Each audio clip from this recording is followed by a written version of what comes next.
Welcome to The Explainer. Today, we're diving into the absolute collision course between biological minds and AI. Right at the center of this crazy technological leap, we're faced with one seriously profound question.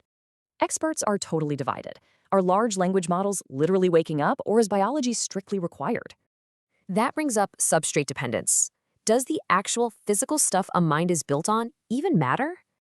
Just look at this stark contrast. Our messy analog biology versus AI's insanely fast digital scaling.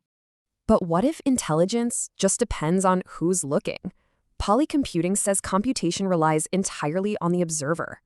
Speaking of our own limits, 4. That's the shockingly tiny capacity of our biological working memory. Our ancient brains were built to dodge predators, not handle today's absolute fire hose of massive data. It's wildly ironic, right? We actually engineered AI specifically to bypass that terrible human memory bottleneck. Anthropic's CEO uses a wild spaceship metaphor to explain AI's relentless, exponential acceleration away from us.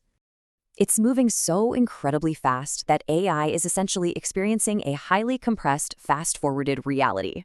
Compared to that, our strict biological limits completely flatline next to the staggering exponential growth of machines. To bridge that massive gap, experts are banking on brain-computer interfaces to connect us to digital networks. But the timeline is totally split. Reading brain signals? Coming soon. Writing to the brain? Incredibly distant. Why wait 175 years? Because biological memories are a mess, distributed everywhere across completely different cellular states. Think about the linguistic concept MOI. It explains how parts and wholes interact without being totally separate. So, when our biological minds inevitably merge with machines, where does the human actually end?